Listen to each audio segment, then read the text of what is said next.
અને મારું જીવન નોખું છે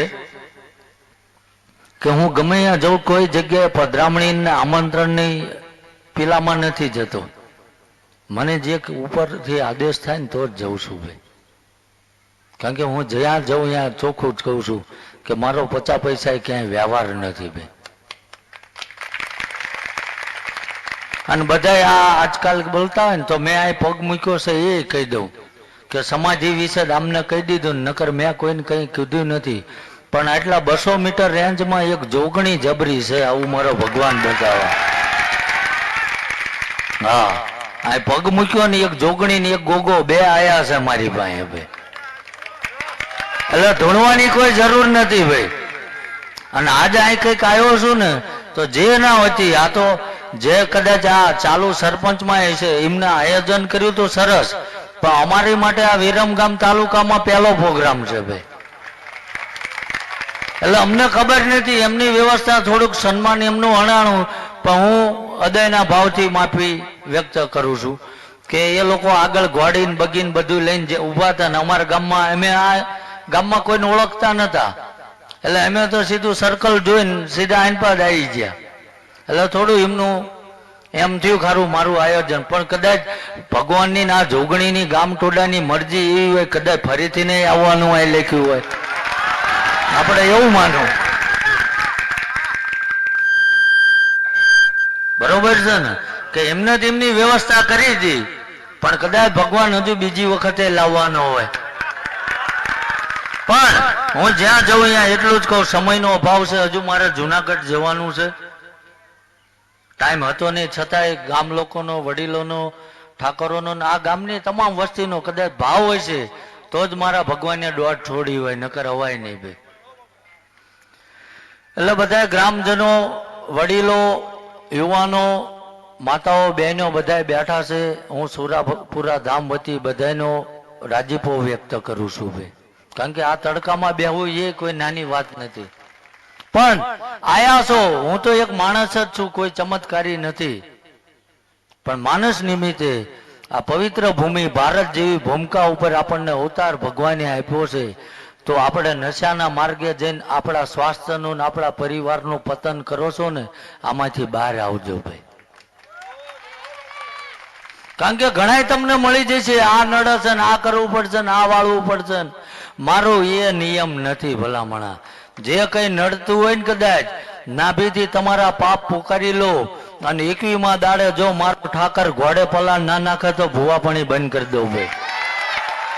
પણ એના લાયક હોવા જોઈએ આ પવિત્ર ભૂમિ, જ્યાં આગળ વિચારો રામચંદ્ર ભગવાન કે છત્રપતિ શિવાજી મહારાણા પ્રતાપ કે સરદાર વલ્લભભાઈ પટેલ જેવા અહીં જન્મ લઈને જ્યાં અહીંયા તમને મને જન્મ મળ્યો છે ભાઈ. આપણે શું કરીએ છીએ?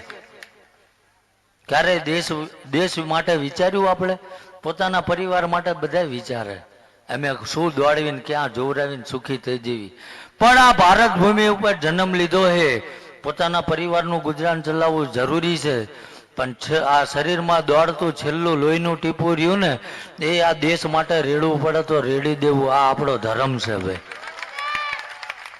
હું બધાનો આદર કરું છું. જે આજ આપણા સીમાડા તથા આ જે અંદરની સાડે તે આપણા સૈનિકો, જવાનો એ રાત દાડો દોડે છે, તારે આપણે નિરાતે જીવી એકવી છે ભાઈ. સમજાય છે ને? આપણે બધાને એને રિસ્પેક્ટ કરવી પડે, આપણે એનો આભાર માનવો પડે. એ બધા રાત દાડો આપણી હાટું જાગે છે, તારે આપણે સલામત છીએ ભાઈ. સમજાય છે?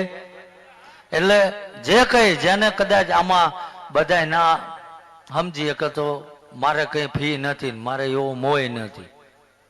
પણ જેને ખરેખર જેના બાપ દાદાની પુણ્ય છે અને ક્યાંક એનામાં ધર્મ વસેલો છે, અને જો એક જાગૃતતામાં, તો કદાચ હું અહીં આવ્યો છું અને આ ગામમાંથી 25 જણા યુવાનો કદાચ દારૂ મૂકશે ને તો મારો આયાની ફી મળી જાય.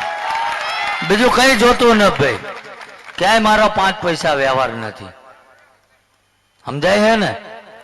અને કદાચ જો અહીં આવ્યો છું ને આટલું કરી જુઓ, જો 5 મહિને અહીં આવ્યાનું મારો ઠાકર પ્રમાણ ના આપે ને તો આ ભાલ પરગડું મારે મૂકીને નીકળી જવાનું. પણ કઈક કરજો, માણસના વે આયા છે, આ ધરતી ઉપર કઈક કરીને જજો. બાકી પેટ તો કાગડા કૂતરાય ભરે છે. આપણામાં ને એનામાં હું ફેર? અને ભલામણા જાજા, હું તો આમ શકલ જોઉં ખ્યાલ આવી જાય જાજો ક્ષત્રિય ઠાકોર સમાજ બેઠો હે ભાઈ. હું કોઈ સમાજની ટિપ્પણી નથી કરતો, પણ જે તે વરણ હોય ગામમાં જાજી હોય ને તો એની ફરજ બને છે ગામનું હિત એના હાથમાં હોય ભાઈ. સમજાય? એ પછી ભલે એ 2 ઘર હોય 5 ઘર હોય, પણ 5 આંગળીઓ ભેગી હોય ને તારે નિવાળો ભેગો ખવાય. એમ ગામમાં 5 આંગળીઓ ભેગી થાય ને તો આવા સત્કાર્યો થાય ભાઈ. બધાથી નથી થતું. અને હું તો એમ કહું છું કે એકવાર કદાચ નાણું મળી જાય પણ એને વાપરવાનું ટાણું નથી મળતું. આ લખીને રાખજો. આ મને બોલાયો છે અને સારું બોલું છું એવું નથી કહેતો, પણ મેં પહેલા કીધું ને કે આ ગામના ટોડે જોગણી જબરી બેઠી હે ભાઈ. અને આજે આવીને જઉં છું અને 5 મહિને જો એની પાસે કંઈક ટાપુ ના કરાવું મારું અહીં આવું નખામવું પડે. ઓળખી ગયો હું એને, ઓળખી ગયો છું તારે બોલું છું. બાકી તો ઘણું છે આ ગામમાં. બસ એના સાનિધ્યમાં એના ભક્તિના પ્રભાવથી જીવી લેજો તો આ આંટો અલેખે નહીં જાય ભાઈ. એટલે સમયનો અભાવ છે અને હજુ મારે અહીંથી 350 કિલોમીટર હજુ જવાનું છે.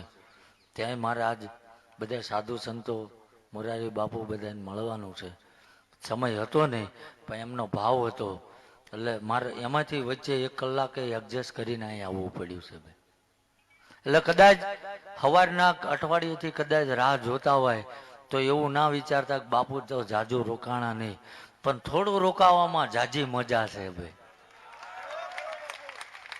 અને જો કદાચ તમારો ભાવ હોય છે અને તમારો મારો જો પંથ એક છે તો આગળ ક્યાંક ડાયવર્જન ઉપર ભેગા થઈશું એ પાક્કું છે ભાઈ.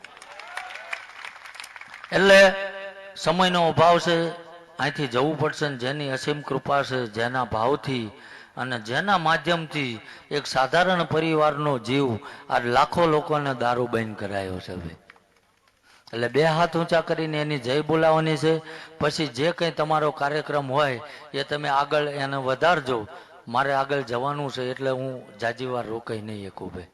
બોલો સુરાપુરા દાદાની કુળદેવી માત કી.